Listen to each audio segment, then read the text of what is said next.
अस्सलाम वालेकुम नाज़रीन, सिंध राउंडअप में भली कार आऊं आहियां रोशनी मेमण। नाज़रीन, सभु खां पहिरीं अव्हां खे ॿुधाईंदासीं शहदादपुर में सिविल सोसाइटी पारां महांगाई ख़िलाफ़ एहतजाज कयो वियो। इन हवाले सां तफ़सील ॾिसूं था शाद मंकी जी हिन। शहदादपुर में सिविल सोसाइटी ऐं मुख़्तलिफ़ सियासी समाजी तंज़ीमुनि ऐं शहरनि पारां एडवोकेट बार एसोसिएशन जे सदर गुलाम मुस्तफ़ा सुमरो जे अॻुवाणी में महांगाई ख़िलाफ़ एहतजाजी रैली कढी आहे। अचो त मुज़ाहिरनि सां ॻाल्हि ॿोल कयूं, संदन छा चवणु आहे। मुल्क में महंगाई जो तूफ़ान जेका बर्पा लॻो पियो आहे, सैलाब बि हिकिड़ी जी लहर आई आहे। अॻु में करोना खां पोइ सैलाब खां पोइ ही जेका महंगाई पीडीएम, माना करोना पीडीएम सैलाब हिकिड़ी ॻाल्हि असांजी नज़र में जंहिं तरीक़े सां पीडीएम मुल्क खे बर्बाद करे छॾियो आहे। बजाए हू पंहिंजा अख़राजात घटि कनि त 26 नयूं गाॾियूं घुराइनि था मर्सिडीज़।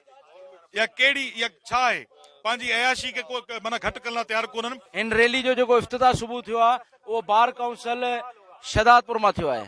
ऐं तमामु वकील साहिबान जो ऐं असांजे जेके कानूनदान आहिनि जंहिं इन मुल्क जो इहो फ़िक्र रखी अॼु शहदादपुर मां हिन हिकिड़ो बुनियादु रखियो आहे पाकिस्तान में महंगाई जे ख़िलाफ़ एहतजाज जो।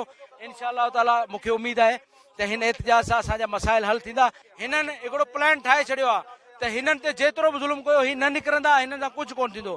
सो महिरबानी करे पंहिंजी हक़ूक़ लाइ तव्हांखे निकिरणो पवंदो ऐं न त मरी त उहो ई विया आहियो। हाणे जॾहिं अटे जी लाइन में भी तव्हांखे अटो न पियो मिले त अचण वारी नस्ल के तव्हांजे ॿारनि खे छा मिलंदो।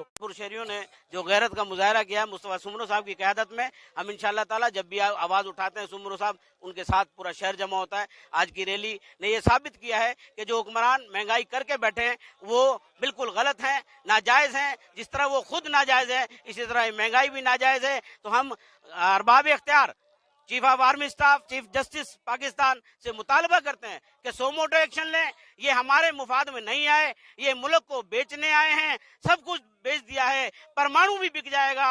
हमारे जो मामलात हैं वो आप लोगों के सामने हैं। हमारी माएँ, हमारी बहनें, हमारी बेटियां क्या इतनी फालतू हैं कि यार एक जो हमारा हक है अनाज वो भी हमसे छीना जा रहा है। शहदादपुर की आवाम आज तमाम मुख्तलिफ कौमों के और पार्टियों के लोग निकले हैं इस महंगाई के खिलाफ और इंशाल्लाह ताला ये उम्मीद करते हैं कि हुक्मरानों के सरों पे जो जंग नहीं रिंगती वो आज रिंगेगी। अब छोटे छोटे शहरों से काफिले आना शुरू हो गए हैं। अगर ये सिलसिला यूं ही चलता रहा तो इंशाल्लाह ताला ये काफिले इस्लामाबाद तक पहुंचेंगे। वकील बिरादरी आवाम सां गॾु आहे ऐं हुक्मराननि खे असां अपील था कयूं त महंगाई खे घटि कई वञे ताकि आवाम गरीब आवाम अॻिते हली सुकून जो साह वठे ऐं जेको गरीब ख़ुदकशियुनि ते मजबूर थी रहिया आहिनि उन खे बचायो। ऐं हर माण्हू परेशान आहे, हर अवाम परेशान आहे, कारोबारी माण्हू परेशान आहे, मज़दूर तबिको परेशान आहे। असां वकील बिरादरी तालका बार शहदादपुर वारा हिन अवाम सां हिन महंगाई जे ख़िलाफ़ गॾु आहियूं ऐं जेसि ताईं महंगाई ते कंट्रोल कोन अची सघियो तेसि ताईं असां एहतजाज जा सिलसिला जारी रखंदा। मुश्किल फैसला ये नहीं है कि गरीब आवाम के ऊपर पेट्रोल बम गिरा दो, गैस बम गिरा दो, बिजली बम गिरा दो। मुश्किल फैसला ये है कि आप अपने MNAs, MPs के फंडों को घटाओ, जो फ्री में पेट्रोल यूज करें उनको खत्म करो। महंगाई कंट्रोल हो सकती है, लेकिन ये अवाम दुश्मन हुकूमत इनका जो ये पहले दिन से प्रोग्राम है कि अवाम को इस तरह कुचल दो कि वो सर ना उठा सके। शॉप पे काम करता हूँ, मैं मजदूर हूँ, मैं दिहाड़ीदार हूँ। अब जहाँ मेरे को आटा पहले 70 रुपए मिल रहा था, 60 रुपए मिल रहा था, वो आटा मेरे को अब 130 रुपए का मिल रहा है। ये वजीर आजम हमारा जो बोल रहा था कि मैं अपने कपड़े बेचकर मैं आवाम को सस्ता आटा दूंगा, इसके कपड़े कहाँ गए? ये अभी बेचे ना कपड़े। अपने कपड़े बेचने के बजाय आप अपने फ्लैट बेचो जो आपके बाहर है, वो ताकि आवाम को सस्ता आटा मिले। क्योंकि ये जो है आवाम जो 400 रुपए दिहाड़ी में कमाता है वो 1000 रुपए 1500 रुपए के अपने अखराजात कैसे पूरे करे। शहदादपुर में 2 खुदकुशी हो गई थी, उस हवाले से लोगों ने आपस में एक शहरी जो गयूर शहरी हैं शहदादपुर के, उन्होंने एक मीटिंग क्या रखी, छोटी सी कॉल दी कि महंगाई के खिलाफ हम लोग उठ पड़े हैं। और सब लोग की नाउमीद है कि नाउमीद कुफर है और इंसान को कोशिश करना चाहिए। हमारी एक छोटी सी कोशिश है, पूरे शहदादपुर इंशाल्लाह इकट्ठा हुआ।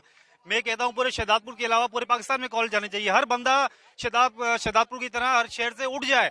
अब नहीं उठोगे तो कब उठोगे? जब जनाजे उठोगे तब उठोगे। कोई एहतजाज आहे, पुरअमन एहतजाज आहे महंगाई के खिलाफ। असां हुन हुक्मराननि खे ॿुधाइण था चाहियूं तव्हां सिंध जे ऐं पाकिस्तान जे आवाम खे बुख पिया मारियो। रोज़ बरोज़ तव्हांजी महंगाई जेका वधंदी पई वञे, कॾहिं पेट्रोल जे नमूने, कॾहिं खंड चांहि जे नमूने, कॾहिं अटे जे नमूने, असां उहो सभु रद्द करे था छॾियूं। इस वक्त प्याज 220 रुपए किलो, घी 500 रुपए किलो, दाने 50-50 रुपए किलो कल बढ़ी है जब IMF की टीम आज पहुंचेगी। हम आवाम की तरफ से, हुकूमत से, जो जालिम हुक्म है उनसे ये अपील करते हैं कि खुदारा इससे पहले कि इनकलाब आए आप सुधर जाएं। कैमरामैन अब्दुल हकीम मंगी जगत, शाहद अली मंगी, KTN न्यूज़, शहदादपुर।